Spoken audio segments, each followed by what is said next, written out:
লেখিকা মেঘাঞ্জনা রুদ্রর লজ্জাবতী বউ। এই পাড়ার ছেলেগুলো কেমন হতছাড়া পাজি দেখেছ মা? যতদিন যাচ্ছে এদের উৎপাত বেড়েই চলেছে। কখন কিভাবে পাড়ার কোন লোকের মাথায় কাঁঠাল ভেঙে খাওয়া যায় সেই ধান্দায় ওত পেতে বসে আছে। সকালবেলায় মর্নিং ওয়াক সেরে ঘরে ঢুকতে ঢুকতে গজগজ করছিলেন মহেশ মজুমদার। ওনার মা বৃদ্ধা তারা সুন্দরী দেবী তখন সদ্য ঘুম থেকে উঠে গরম গরম চা পান করছিলেন। হঠাৎ বড় ছেলের এমন রাগ দেখে কিঞ্চিত অবাক হয়ে প্রশ্ন করলেন, কি হয়েছে রে বাবা, এত রেগে আছিস কেন? কে কি করলো আবার? আর বলো না মা, এখন ঘরে ঢুকতে গিয়ে দেখি আমাদের সদর দরজার পাশে একটা কার্তিক ঠাকুর বসানো। সকালবেলা আবছা আলোতে হাঁটতে যাওয়ার সময় দেখিনি, এখন ফেরার সময় দেখতে পেলাম। এসব কি কাণ্ড বলো তো? সে কি, আমাদের বাড়িতে কার্তিক ফেললো কে? চায়ের জন্য বসার ঘরের উদ্দেশ্যেই আসছিলেন নরেন মজুমদার, সম্পর্কে মহেশ বাবুর মেজ ভাই। হঠাৎ দাদার মুখে তাদের বাড়িতে কার্তিক ফেলার কথা শুনে অবাক হয়ে যান। তা যদি জানতাম তবে তো হয়েই যেত। বিরক্তি নিয়ে চায়ের কাপে চুমুক দেন মহেশ বাবু। আহ, থাম দিকি বাপু, যে কার্তিক দিয়েছে বেশ করেছে, এত রাগারাগির কি আছে এতে? ছেলেকে ধমকে বললেন তারা সুন্দরী দেবী। বেশ করেছে? এসব কি বলছো মা তুমি? আর হঠাৎ আমাদের বাড়িতে কার্তিক দিতে গেল কেন? কাকেই বা দিল? এতক্ষণ চুপচাপ মা দাদাদের কথা শুনছিলেন তপনবাবু। তারা সুন্দরী দেবীর ছোট ছেলে মায়ের কথায় না পেরে প্রশ্ন করেই ফেলল, কাকে দিয়েছে তা এখানে বসে কি করে জানবো? তার জন্য তো কার্তিকের কাছে যেতে হবে। তবে আমার মনে হয় হিমু আর নাদ বউকে দিয়েছে হয়তো। চায়ের কাপটা নামিয়ে রেখে বললেন বৃদ্ধা। হ্যাঁ, হিমুকে কার্তিক দিয়েছে? কিন্তু কেন? ওর তো সবে গত বছর বিয়ে হলো। ওর জন্যই তো দিয়েছে ছোটকা, বুঝলে না? ঘরে ঢুকে ঠাম্মির পাশে বসে বলল অরুণ, নরেন বাবুর ছেলে। মানে? আরে, এখন নববিবাহিত দম্পতিদের কার্তিক দেওয়া একটা ট্রেন্ড হয়ে গেছে। তোমরা দেখি কোনো খবরই রাখো না। তাই ট্রেন্ড কারা চালু করলো? তোদের মতো কিছু উচ্চিংড়ে মার্কা চ্যাংরা ছেলেরা, তাই তো? ভর্ৎসনা করে বললেন মহেশ বাবু। আমাদের সময় দেখেছি যে সব স্বামী স্ত্রীর বিয়ের বেশ কয়েক বছর পরেও বাচ্চা হয়নি, তাদের বাড়িতে কার্তিক দিয়ে যেত। ভগবানের আশীর্বাদ নিয়ে যদি একটা সন্তানের মুখ দেখে। আর এখন সব হুজুগ দেখলে কেমন লাগে? যার কাল বিয়ে হয়েছে তাকেও কার্তিক দিয়ে দাও, যেন তার বাচ্চা হবার বয়স পেরিয়ে যাচ্ছে। তার যেন উচিত ছিল ছেলে কোলে নিয়ে বিয়ের পিঁড়িতে বসা। যত সব। বিরক্তিতে গজগজ করে উঠলেন নরেন বাবু। বুঝলি না মেজদা, সবই হচ্ছে গৃহস্থকে ঝামেলায় ফেলার ফন্দি ফিকির। তোরা থামবি? সকাল সকাল কি শুরু করলি বলতো? কেউ না হয় কার্তিক ঠাকুর দিয়েই গেছে, তাতে এত বিরক্ত হলে চলে? ঠাকুরকে খুশি মনে যত্ন করে পুজো করতে হয়, তবে তার কৃপা লাভ হয়। এরকম সকাল সকাল রাগে গজগজ করলে ভগবান এমনি বিরক্ত হয়ে যাবেন। আর যেই দিয়েছে মজা করে দিয়েছে, হয়তো হিমুর কোনো বন্ধু বান্ধবী দিয়েছে, দেখগে যা। তোদের ছেলেও তো এসব দুষ্টুমি কম করেনি, এখন তার পালা, বন্ধুরা ছাড়বে কেন? বেশ হেসে হেসে কথাগুলো বললেন তারা সুন্দরী দেবী। তিন ছেলে মায়ের কথার পর আর কিছু বলল না। এদিকে মহেশবাবুর স্ত্রী ললিতা এবং ওনার মেজোজা বিশাখা মিলে তখন ঠাকুরটাকে ঘরে নিয়ে এসেছে। ললিতা দেবীর কোলে ছোট কার্তিক ঠাকুরকে দেখলে মন জুড়িয়ে যায়। বিশাখা দেবী শাঁখ বাজিয়ে জলের ঝাড়া দিয়ে ঠাকুরকে ঘরে এনেছে। ও মা, দেখুন কি সুন্দর কার্তিক ঠাকুর দিয়েছে আমাদের হিমুকে। বিশাখা দেবী আনন্দে গদগদ হয়ে বললেন শাশুড়িকে। হ্যাঁ বৌমা, ভারী মিষ্টি মুখখানা, একেবারে গোপাল ঠাকুর। ও বড় বৌমা, তোমার নাতিকে কোল থেকে নামাও মা, তাকে ঠাকুর ঘরে রেখে এসো যাও। ললিতা দেবীর কোলে থাকা কার্তিক ঠাকুরের মুখে হাত বুলিয়ে বললেন তারা সুন্দরী দেবী। আরে শৈলী, এসো এসো, দেখে যাও তোমার ছেলেকে। ঠিক এই সময় বসার ঘরে এলো শৈলী, মহেশবাবু এবং ললিতা দেবীর পুত্রবধূ। ঘুমের মধ্যেই শৈলী শুনতে পাচ্ছিল ঘরের মধ্যে ওর শ্বশুরের রাগারাগি, তাই তাড়াতাড়ি বিছানা ছেড়ে উঠে পড়েছে। বিয়ের প্রায় বছর ঘুরতে চললেও শৈলী খুব একটা সহজ হতে পারেনি এদের সাথে। আগের থেকে জড়তা অনেক কেটেছে, কিন্তু এখনও শ্বশুর খুড় শ্বশুরদের রাগারাগি করতে দেখলে, শাশুড়িদের মুখ ভার দেখলে ওর ভয় লাগে। না জানি কখন ওর কি ভুল হয়ে যায় আর এরা ওকে বকে দেয়। তবে এর মধ্যে ঠাম্মি মানুষটাকে ওর খুব ভালো লাগে। বয়সের দিক থেকে প্রাচীন হলেও মনের দিক থেকে মানুষটা বেশ আধুনিক। প্রথম থেকে শৈলীকে ভীষণ আপন করে নিয়েছে।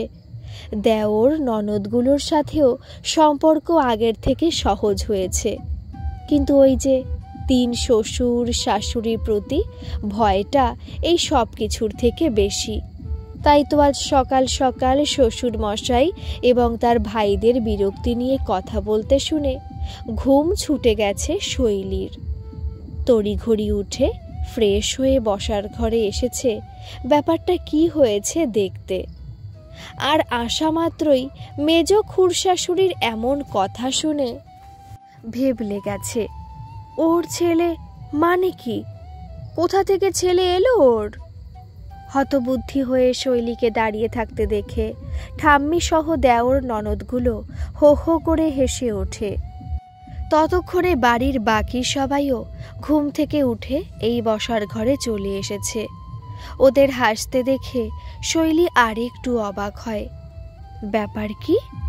শৈলীকে আরেকটু অবাক করে দিতে ঠাম্মি বলে, আরে হিমুর ছেলের কথা বলছি রে। হিমুর ছেলে মানে তো তোরও ছেলে, তাই না বল? শৈলী অবাকের চরমে পৌঁছে যায় ঠাম্মির কথা শুনে। হিমাদ্রির সন্তান? তা কিভাবে সম্ভব? তবে কি ওর সাথে বিয়ের আগে হিমাদ্রির আরেকটা বউ ছিল, নাকি কোনো গোপন সম্পর্ক? ভাবতেই শৈলীর মাথাটা যেন ঘুরে গেল, চোখের কোণে জল টলমল করে উঠল। তারা সুন্দরী দেবী এই মুখচোরা মেয়েটাকে একটু রাগিয়ে দিতে চেয়েছিলেন। মেয়েটা যে এতটা কষ্ট পাবে তা ঘুণাক্ষরেও ভাবতে পারেননি। শৈলীর জল টলটলে চোখ দুটো দেখে উনি হাই হাই করে উঠলেন।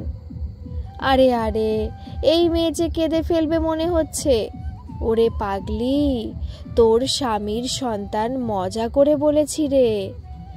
ওই দেখ, তোকে আর হিমুকে কার্তিক ঠাকুর দিয়েছে এই পাড়ার ছেলেরা মিলে, তাই তো মজা করে বললাম তোর ছেলে, হিমুর ছেলে। বুঝিসনি বোকা মেয়ে? শৈলী সরল মনে ঘাড় নেড়ে না বোঝালো।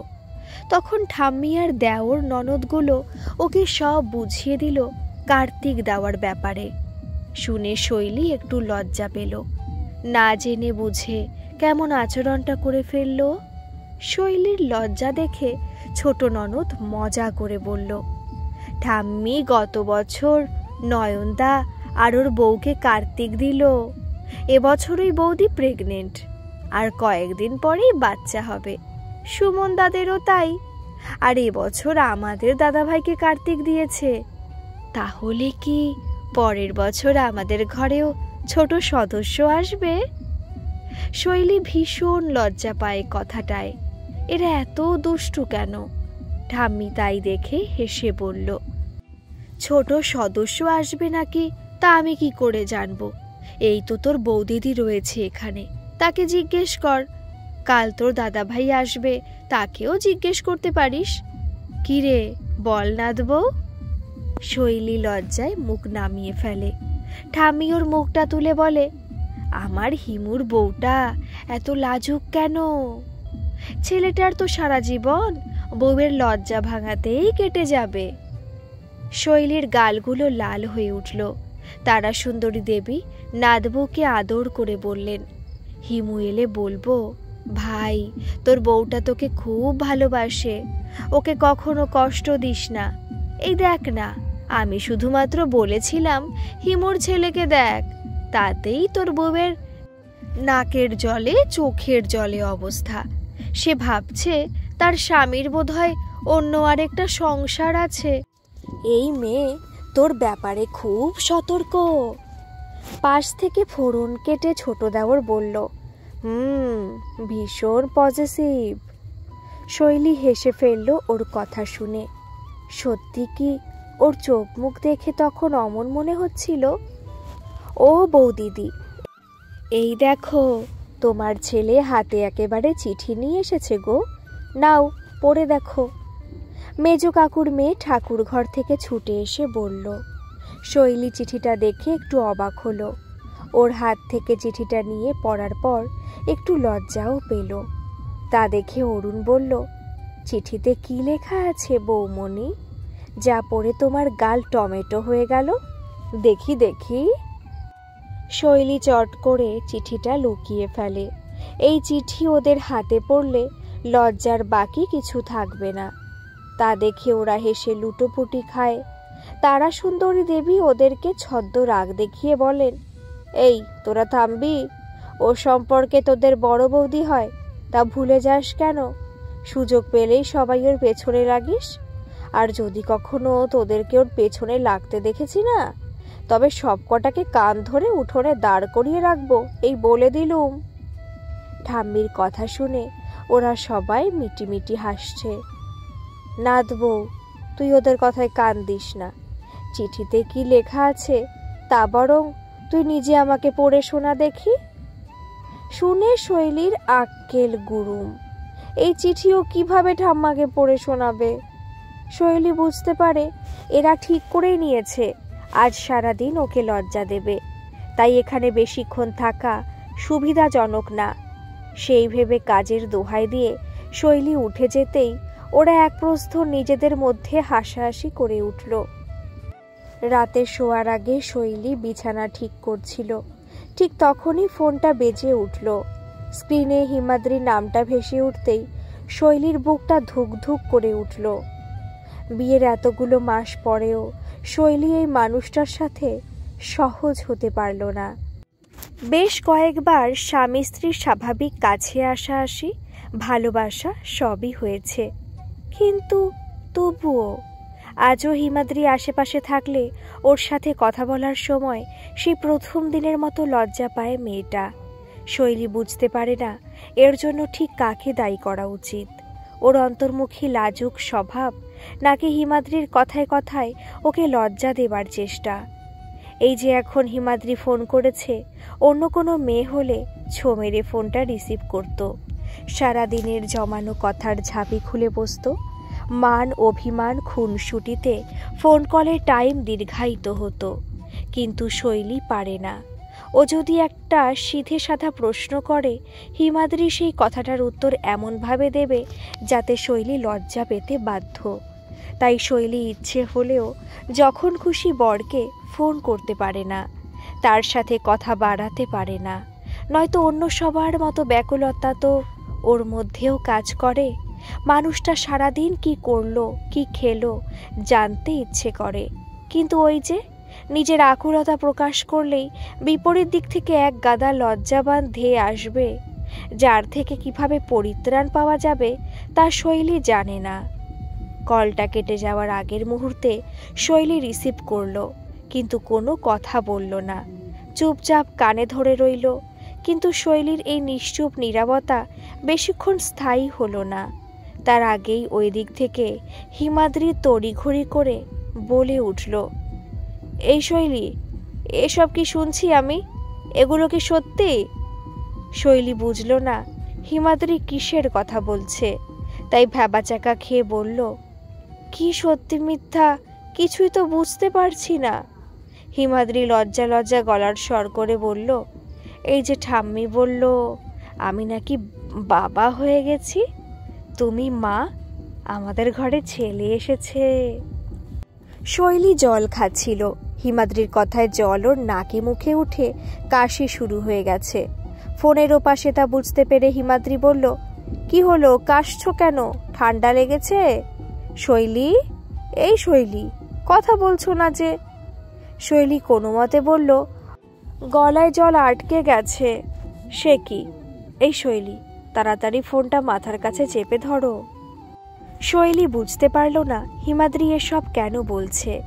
প্রশ্ন করতেই হিমাদ্রি বলল, আহা, প্রশ্ন করো কেন, যা বলছি তা করো না রে বাবা, ফোনটা মাথার কাছে নিয়ে যাও। শৈলী তাই করল। কিছু সময় পর হিমাদ্রি বলল, এবার ফোনটা গলার কাছে ধরো। শৈলী এবারও তাই করল। তারপর ফোনটা কানে ধরলে ওপাশ থেকে হিমাদ্রি বলল, এবার কাশি থেমেছে?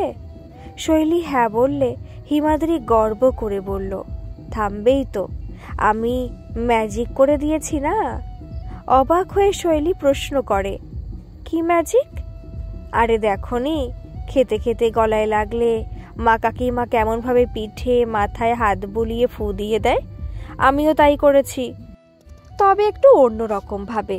আমি ফু দেবার পরিবর্তে চুমু দিয়েছি। তখন তোমাকে ফোনটা ওই জন্যই মাথার কাছে ধরতে বললাম। একটা চুমু মাথায়, একটা চুমু গলায়, ব্যাস, কাশি তক্ষুনি গায়েব। এই কথাই শৈলীর থেমে যাওয়া কাশি পুনরায় শুরু হলে হিমাদ্রি অবাক হবার নাটক করে বলল, এমা শৈলী, তাই বলে তুমি আবার কাশতে শুরু করবে? ওটা কিন্তু গলায় জল বা খাবার আটকে গেলে তার টোটকা ছিল।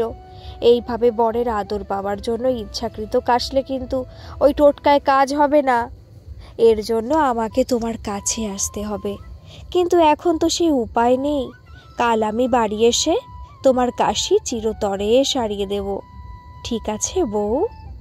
ততক্ষণে তুমি আমার জন্য অপেক্ষা করো, কেমন? হিমাদ্রি ফোন রাখলে শৈলী হাঁপ ছেড়ে বাঁচে। সারাদিন কাজের চাপে ফোন করতে পারে না। যেটুকু সময় ফোন করে সেটুকু সময় স্বাভাবিকভাবে কথা বলতে এই লোকের কি সমস্যা শৈলী বোঝে না। কাল লোকটা বাড়ি এলে শৈলীর সারাদিন যে লজ্জার সাগরে হাবুডুবু খেতে খেতে কেটে যাবে তা বুঝতে পেরে মুখটা কাদো কাদো করে শুকনো ঢোল গেলে বেচারি। কার্তিক পুজো উপলক্ষে শৈলীর মা বাবা এসেছে মেয়ের শ্বশুর বাড়িতে। দুই পিসি শাশুড়িও স্বামী ছেলে মেয়েদের নিয়ে এসেছে। ঘরে লোক ভর্তি। এর মধ্যে শৈলী বিকেলবেলা কার্তিক ঠাকুরকে কাপড় পরিয়ে সাজাচ্ছিল।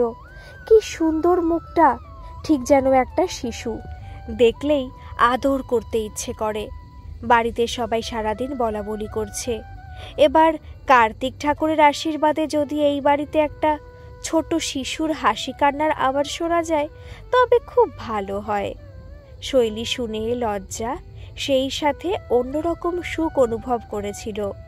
ওরার হিমাদ্রির সন্তান। কথাটা যতবার নিজের মনে আউড়েছে লজ্জায় গাল গরম হয়ে গেছে। নিজের মনেই ভাবে, আচ্ছা, বাচ্চা হলে হিমাদ্রি কতটা খুশি হবে। তখনও কি শৈলীকে এভাবেই লজ্জা দেবে? নিজের ভাবনায় নিজেই হেসে ফেলে শৈলী। বেশি না ভেবে কার্তিক ঠাকুরকে কাপড় পরানোয় মন দিল। দেওরদের দিয়ে ঠাকুরের জন্য ছোট নতুন ধুতি কিনে আনিয়েছে। যদিও ঠাম্মি বলছিল ঠাকুরটাকে ওভাবেই পুজো করতে, কিন্তু শৈলীর মন নারাজ ছিল। এইভাবে উলঙ্গ ঠাকুরকে কেন পুজো করবে ও তো কার্তিক ঠাকুরকে সাজিয়ে গুছিয়ে পুজো করবে। ওর ভাবনা বুঝে ছোট কাকিমা বলেছে, ওকে ওর মতো করে ঠাকুরটাকে সাজাতে দিন মা, নয়তো মেয়ের মন খারাপ হবে। আর হাজার হোক ওটা তো আপাতত ওরই ছেলে, তাই না বলুন? মা হিসেবেও যেভাবে চায় সেভাবেই সাজাক নিজের ছেলেকে। শৈলী হেসেছে কাকিমার কথায়। ছোট পিসি শাশুড়ি মজা করে বলেছে, যতই সাজাও গোছাও শৈলী, তোমার ছেলে কিন্তু দুনিয়ায় ন্যাংটো হয়েই আসবে। আর 1 বছর 2 বছর পর্যন্ত ন্যাংটো হয়েই ঘুরবে। আমরা কিন্তু ওই ন্যাংটো নাতিকে নিয়েই পাড়া ঘুরে বেড়াবো। তখন দেখব তুমি কত কাপড় পরাচ্ছ তোমার ছেলে মেয়েকে। এদের সবার কথা শুনে নিজের মধ্যে একটা সুপ্ত মাতৃসত্তার অস্তিত্ব টের পাচ্ছে ও। এক অন্যরকম ভালো লাগায় ঘিরে ধরেছে ওকে। ধুতি পরিয়ে কার্তিক ঠাকুরকে ফুল মালা গয়না দিয়ে সাজিয়ে দিল শৈলী। দু হাতে দুটো খেলনা আর চকলেটও দিল। তারপর ঠাকুরটার দিকে তাকিয়ে মনটা খুশিতে ভরে গেল। কি সুন্দর দেখতে, ঠিক যেন দেব শিশু, চোখই সরানো যায় না। শৈলী থাকতে না পেরে চকাশ করে একটা চুমু খেয়ে বসল মাটির কার্তিকের গালে। ঠিক তখনই ক্যামেরার শাটারের শব্দে চমকে উঠল। ভয়ে পিছু ঘুরে দেখে হিমাদ্রি ছবি তুলে নিয়ে মিটমিট করে হাসছে। ও কখন এলো? ওর না আরো আধ ঘন্টা পরে আসার কথা। শৈলীকে থতমত হয়ে তাকিয়ে থাকতে দেখে হিমাদ্রি বলে, ওটা তো মাটির ঠাকুর শৈলী, ওটাকে চুমু খেলেও তো হাসি কান্না কিছুই করবে না, তোমাকে চুমু ফিরিয়েও দেবে না। বলো তো একটা জ্যান্ত কার্তিক এনে দেবার ব্যবস্থা করি, যাকে চুমু খেলে হাসবে, ট্যাটা করে কাঁদবে। এখানে আর থাকা সুবিধাজনক না বুঝে শৈলী তাড়াতাড়ি উত্তর দেয়, পুজোর অনেক কাজ পড়ে আছে, আমি ওখানে যাই। শৈলী চলে গেলে হিমাদ্রি এসে মাথা নাড়ে। তারপর ভালো করে ঠাকুরটাকে দেখে শৈলী যেখানে চুমু খেয়েছে সেই জায়গায় নিজে আরেকটি চুমু দিয়ে উঠে যায়। সমস্ত নিয়ম মেনে সুষ্ঠুভাবে পুজো শেষ হয়। পুজোর শেষে শৈলী সবাইকে প্লেটে করে প্রসাদ সাজিয়ে পরিবেশন করছিল। এরপর আগত অতিথিদের খাবারের ব্যবস্থা ছিল। হিমাদ্রি এর মধ্যে ওদের ক্লাবের ছেলেগুলোকে ডেকে নিয়ে এলো। ওদের মধ্যে হিমাদ্রির কিছু বন্ধুও ছিল। তারা সুন্দরী দেবীর উদ্দেশ্যে বলল, ঠাম্মি, এরাই দল বেঁধে আমাদের বাড়িতে কার্তিক দিয়েছে, আর এখন লুকিয়ে ক্লাবে বসে ক্যারাম খেলছিল। আমি টেনে নিয়ে এলাম। ঠাকুর দিয়েছে, প্রসাদ খাবে না, তাই বললে হয় বলো?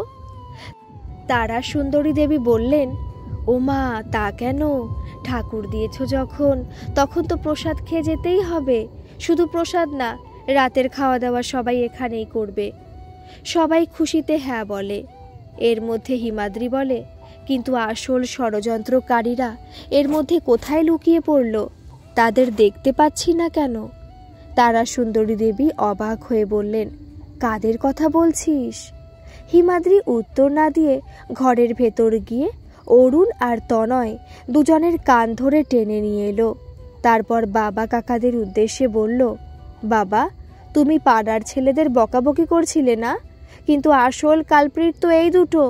তোমাদের ভয়ে ক্লাবের ছেলেরা বাড়িতে কার্তিক দিতে ইতস্তত করছিল, তখন এই দুটো বদমাস ওদেরকে অভয় দিয়েছে এবং মাঝরাতে উঠে দুজনে বাড়ির সদর দরজা খুলে এদেরকে কার্তিক ঠাকুর বাড়িতে রেখে যেতে সাহায্য করেছে। আর সকাল থেকে এমন ভাব করছে যেন ওরা ভাজা মাছ উল্টে খেতে জানে না। হিমাদ্রির কথায় দুই ভাই কাঁদো কাঁদো মুখে মহেশবাবুর কাছে হাত জোর করে বলে, জেঠু, ক্ষমা করে দাও, বিশ্বাস করো আমরা এমনটা করতে চাইনি, কিন্তু তোমাদের ভয়ে কেউ দাদা ভাই আর বৌমণিকে কার্তিক দেবে না ভেবে আমরা এমনটা করেছি। অন্য সবার মতো ওদের তো কার্তিক পুজোয় মজা করার অধিকার আছে বলো? সেই আনন্দ থেকে ওদের বঞ্চিত করি কি করে? হাজার হোক আমাদের মিষ্টি একটা বৌমণি বলে কথা। জোর করে দাঁত বের করে হাসার চেষ্টা করে দুজনে। মহেশবাবু গম্ভীর স্বরে বললেন, ঘরের শত্রু বিভীষণকে কখনো ক্ষমা করা উচিত নয়, কিন্তু যেহেতু এক্ষেত্রে ঘরেতে আমার নাতি এসেছে, তাই তোদের সব অপরাধ মকুফ করে দিলাম, কিন্তু শাস্তিস্বরূপ আজ সবাইকে তোরা লুচি মিষ্টি পরিবেশন করবি। মহেশবাবুর গম্ভীর কথার আড়ালে ওনার ঠোঁটের কোণে মুচকি হাসি দেখে বাড়ির বাকি সবাই সশব্দে হেসে ওঠে, আর শৈলী দেওরদের দুষ্টুমি দেখে তাজ্জব বনে যায়। এরা নিজের বাড়িতে কার্তিক ফেলে কেমন নিরীহ সেজে ঘুরে বেড়াচ্ছিল। বড়রা সবাই বসার ঘরে বসে গল্প করছে। ক্লাবের ছেলেরা সহ হিমাদ্রির বন্ধুরা দুই দেওর মিলে উঠোনে চেয়ার পেতে বসে হাসি ঠাট্টা করছিল। শৈলী ননদদের নিয়ে ওদের সবাইকে প্রসাদ দিতে থাকে। এর মধ্যে এক বন্ধুর কথার জবাবে হিমাদ্রি বলে, শুধু কার্তিক দিলেই হবে? কার্তিককে যাতে তাড়াতাড়ি আনতে পারি সেই ব্যবস্থাও তো করে দিতে হবে। এক বন্ধু বলে, আবার কি করতে হবে? হিমাদ্রি আফসোস করে বলে, বন্ধু হিসেবে তোদের উচিত ছিল আমার ফুলসজ্জার খাট সাজিয়ে দেওয়া। তা তো তোরা করিসনি, উল্টে পকেট থেকে পয়সা খরচ করে আমাকে সেটা করতে হয়েছে। এখন বন্ধু হিসেবে কি তোদের উচিত নয় বন্ধুকে সস্ত্রীক হানিমুনে পাঠানোর ব্যবস্থা করা? শৈলী এই কথায় বিস্ময়ে চোখ বড় বড় করে তাকায়, আর বাকিরা সবাই হা হা করে হেসে ওঠে। হিমাদ্রি নিষ্পাপ মুখ করে বলে, শৈলীর কাছে আমার কোনো সম্মান রাখলি না তোরা। বন্ধুদের নিয়ে যে গর্ব করব সেই উপায় নেই। বউ যদি বাই চান্স বলে বসে, খুব তো বন্ধু বন্ধু করছো, তা তোমার বন্ধুরা কি করেছে তোমার জন্য? সামান্য হানিমুনেও পাঠাতে পারেনি তোমাকে? বল, তখন আমার মান থাকবে? আফসোস ঝরে পড়ল হিমাদ্রির কণ্ঠে। আর এইদিকে শৈলীর তো লজ্জায় মাটির নিচে ঢুকে যেতে পারলে শান্তি হয়। এই লোকটা এমন কেন? শৈলী ঠাকুরের কাছে চুপচাপ বসেছিল। ঘরে সর্বত্র লোক গিজগিজ করছে, একমাত্র এই জায়গাতেই লোকজনের ভিড় নেই। শৈলী তো মোটেই কারোর সামনে পড়তে চাইছে না। যে যেভাবে পারছে ওকে লজ্জা দিচ্ছে। এমনকি যদি কেউ লজ্জায় ছেড়ে দে বা কেঁদে বাঁচি টাইপ মুখ করে একটু রেহাই দিচ্ছে, ঠিক তখনই সেখানে এক সমুদ্র লজ্জা নিয়ে আবির্ভাব হচ্ছে হিমাদ্রি। সেই সাগরে শৈলীকে ছেড়ে দিয়ে নিজে পালাচ্ছে। কোনো স্বামী যে এতটাও দুষ্টু হতে পারে তা হিমাদ্রিকে না দেখলে জানা হতো না শৈলীর। বাইরের ঘরে হাসাহাসির আওয়াজ পাচ্ছে শৈলী। হিমাদ্রির গলার স্বরও কানে আসছে, কিছু বলছে হয়তো, যা শুনে হাসছে সবাই। ওদেরকে নিজের নাম করে হাসতে শুনে শৈলী বুঝল ওকে নিয়েই কথা হচ্ছে ওখানে, কোনোখানে রেহাই নেই। ঠাকুরের দিকে তাকিয়ে কেঁদেই ফেলবে এমন মুখ করে শৈলী বলল, এই লোকটা এমন কেন? সব সময় আমাকে লজ্জা দেয়। কি করলেই লজ্জা থেকে রেহাই মিলবে? যেখানে যাই শুধু লজ্জা। শৈলীকে খুঁজছিল হিমাদ্রি। অনেকক্ষণ থেকে তার লাজুক বউটাকে দেখেনি সে। ঠাকুর ঘরের পাশ দিয়ে যাওয়ার সময় কাচুমাচু মুখে মেয়েটাকে বসে থাকতে দেখে সেদিকে এগোয়। দরজার কাছে গিয়ে ঠাকুরের সাথে শৈলীকে কথা বলতে শুনে মনে মনে হাসে। পা টিপে টিপে শৈলীর পেছনে গিয়ে বসে, কানের কাছে মুখ নামিয়ে বলে, লজ্জা কি করে কমবে? তাই এই শিশু কার্তিক কিভাবে জানবে বলো? আর জানলেও বা তা তোমাকে বলবে কি করে? কানের কাছে হিমাদ্রির গলা শুনে ভয়ে চমকে যায় শৈলী। পেছন ফিরে হিমাদ্রিকে দেখে প্রথমে ধাতস্থ হলেও পরে ওর কথা শুনে জড়তা এসে জেঁকে ধরে মেয়েটাকে। আমার কাছে কিন্তু লজ্জা কমানোর উপায় জানা আছে শৈল। শৈল যতবার হিমাদ্রির কণ্ঠেই নামটা শোনে ততবার বুকে রক্ত ছলকে ওঠে। অদ্ভুত এক ভালো লাগায় ঘিরে ধরে। এবারও তাই হলো। কাজল কালো চোখ দুটো মেলে তাকিয়ে থাকলো বরের দিকে। হঠাৎ শৈলীকে নিজের দিকে তাকিয়ে থাকতে দেখে হিমাদ্রির মনে দুষ্টুমি উকি দিয়ে গেল। শৈলীর কোমর ধরে নিজের কাছে টেনে নিয়ে এসে ফিসফিস করে বলল, লজ্জা কাটানোর সহজ এবং একমাত্র উপায়, যার জন্য লজ্জা পাচ্ছ তার কাছে নিজেকে মেলে ধরো। শৈলীর ক্ষণিকের জন্য সহজ হবার প্রচেষ্টা হিমাদ্রির অবাধ্য হাতের অবাধ বিচরণে কোন দিক দিয়ে পালিয়েছে। বেচারি লজ্জায় কুঁকড়ে গেছে একদম, ঠিক যেন লজ্জাপতির পাতা। হিমাদ্রি সেটা বুঝে বউয়ের মাথায় একটা চুমু দিয়ে বলে, বোঝনি তো কি বলতে চাইলাম? বুঝিয়ে বলি তবে, এই যে তুমি আমাকে দেখে লজ্জা পাও, এটার জন্য তোমার উচিত আমার কাছে থাকা, আমি বাড়ি এলেই জড়িয়ে ধরে চুমু খাওয়া, সুযোগ পেলেই আমাকে নিজে থেকে এসে আদর করা রাতে। হিমাদ্রির মুখ বেশিক্ষণ চলা মানেই শৈলী লজ্জায় হার্ট ফেল করবে। সেটা কিভাবে হতে পারে? শৈলীর যে হিমাদ্রির সাথে অনেকটা পথ হাঁটা বাকি আছে এখনো। তাই তাড়াতাড়ি নিজের হাত দিয়ে হিমাদ্রির মুখ চেপে ধরল। হিমাদ্রি তাতে হো হো করে হেসে উঠল। তারপর শৈলীর হাতে একটা চুমু দিয়ে গাঢ় স্বরে বলল, তুমি এত লাজুক কেন শৈলী? অল্পতেই লজ্জায় কুঁকড়ে যাও একদম। এতে করে যে আমার আরও বেশি করে তোমাকে লজ্জা দিতে ইচ্ছে করে। বোঝো না কেন? শৈলী তাড়াতাড়ি হাত সরিয়ে নিয়ে নিজেও হিমাদ্রি থেকে একটু তফাৎ রেখে বসে। তারপর সাফাই দেওয়ার ভঙ্গিতে বলে, আমি মোটেও অতটা লাজুক না। সবাই মিলে জেনে শুনে ইচ্ছে করে আমাকে লজ্জায় ফেললে আমার কি করার আছে বলো? হিমাদ্রি বুঝেছে এমনভাবে বলল, ও আচ্ছা, তাই তো। আমি ভাবি যে আমার বউ যদি সত্যি এত লাজুক হতো তবে মাঝরাতে লুকিয়ে লুকিয়ে আমাকে দেখতো না, আর ঘুমিয়ে গেলে চুমুই বা দেবে কেন? লাজুক মানুষ বুঝি এসব করতে পারে? শৈলী ভেবলে গেছে পুরোপুরি। হিমাদ্রি কিভাবে জানলো ও ঘুমিয়ে গেলে শৈলী অপলকভাবে ওর দিকে তাকিয়ে থাকে? মনের অবাধ্য ইচ্ছেকে প্রশ্রয় দিয়ে বেশ কয়েকবার চুমুও দিয়েছে ঘুমন্ত হিমাদ্রির কপালে, গালে। কিন্তু সবই তো হয়েছে হিমাদ্রির ঘুমের সুযোগে। তবে ও জানল কি করে? তবে কি ও ঘুমের ভান করে শুয়ে থাকতো? সেরকম হলে তো বিপদ। শৈলী তো অবাধ্য ইচ্ছেকে দমন করতে না পেরে আরও বেশ কিছু লজ্জাজনক কাজ করেছে।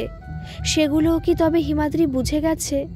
ভেবেই শুকনো ঢোক নেমে গেল শৈলীর গলা দিয়ে। কাচুমাচু মুখে তাকালো হিমাদ্রির দিকে। ও কতটা কি জানে বোঝার চেষ্টা করছে। হিমাদ্রি সেসবে পাত্তা না দিয়ে পকেট থেকে একটা কাগজ বের করলো। তারপর শৈলীকে দেখিয়ে বলল, এই চিঠিটা তুমি পড়েছো শৈল? না পড়লে আমি পড়ছি, শোনো। ব্যাপারটা অন্যদিকে ঘুরে গেছে ভেবে শৈলী স্বস্তির শ্বাস ফেলল। হিমাদ্রির কথায় আগ্রহ নিয়ে নড়ে চড়ে বসল। হিমাদ্রি গলা ঝেড়ে পড়তে শুরু করল। প্রিয় বাবা, আমি তোমাদের সন্তান বলছি। কার্তিকের রূপে আমি এসেছি। আসলে তোমরা তো আমাকে পৃথিবীতে আনার কোনো ব্যবস্থাই করছো না, তাই আমাকে এই পন্থাই অবলম্বন করতে হলো। আমার তোমাদেরকে ছাড়া একদম ভালো লাগছে না। মায়ের কাছে তোমার কাছে থাকতে মন চাইছে, কিন্তু যেতে পারছি না। তুমি মাকে বেশি বেশি করে আদর করবে, যেন খুব তাড়াতাড়ি আমি পৃথিবীতে আসতে পারি। আর মা, তুমিও বাবাকে অনেক আদর করবে, তবেই তো আমি তাড়াতাড়ি তোমাদের কাছে চলে আসব। এবছর কার্তিক রূপে তোমাদের ঘরে এসেছি। পরের বছর যেন সত্যি সত্যি তোমাদের ঘরে খেলতে পারি। তার পরের বছর আমার ভাই বা বোনও যেন একইভাবে তোমাদের ঘরে আসতে পারে। বুঝতে পেরেছো? তাহলে দেরি না করে কাজে লেগে পড়ো। ইতি, তোমাদের সোনা। এই চিঠিটাই কার্তিকের হাতে ছিল। শৈলী লজ্জায় যেটা ঠাম্মিকে পড়ে শোনাতে পারেনি এবং আর কেউ যাতে এটা না পড়তে পারে সেজন্য ও এটা লুকিয়ে রেখেছিল নিজের কাছে। কিন্তু হিমাদ্রি এটা পেল কি করে তা ভেবেই অবাক হচ্ছে। হিমাদ্রি এক পলক শৈলীকে দেখে নিয়ে ঠোঁট টিপে হেসে স্বাভাবিকভাবে বলল, ছেলেটা কত আশা নিয়ে আমাদের উদ্দেশ্যে চিঠি লিখেছে। ওকে কিছু প্রত্যুত্তর না করলেও হয়তো মন খারাপ করবে। ছোট মানুষ যেমনই হোক, তাই আমি ওর জন্য একটা চিঠি লিখেছি। এটা কার্তিকের হাতে দিয়ে দিলে ওর কাছে পৌঁছে যাবে, তাই না শৈলী? শৈলীর ভ্রু জোড়া কুঁচকে তাকালো হিমাদ্রির দিকে।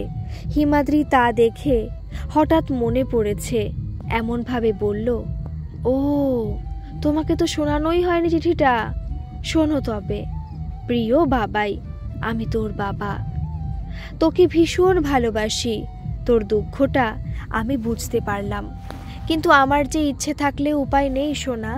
তোর মা এত লাজুক, সব সময় আমার থেকে পালিয়ে বেড়ায়। এভাবে পালিয়ে বেড়ালে কি করে হবে বলতো? আর তোকে আনবই বা কি করে? আর তোর ভাই বোন তো পরের কথা। এখন একমাত্র তুই পারিস তোর মাকে বোঝাতে। তোর মাকে বল, সে যদি সত্যি তোকে ভালোবাসে, তোকে কাছে চায়, তবে যেন আমাকে বেশি করে আদর করার সুযোগ করে দেয়। কারণ অত অল্প আদরে তোকে কিভাবে পৃথিবীতে আনি বলতো সোনা? ইতি, তোর বাবা। শৈলী লজ্জায় রাগে মুখ ঘুরিয়ে বসেছে। এই লোকটা সহজে শোধরাবে না তাও বুঝে গেছে, কিন্তু এতে যে শৈলী লজ্জা পায়, জড়তা ওকে ঘিরে ধরে, তা কেন বোঝে না। হিমাদ্রি সবই বোঝে।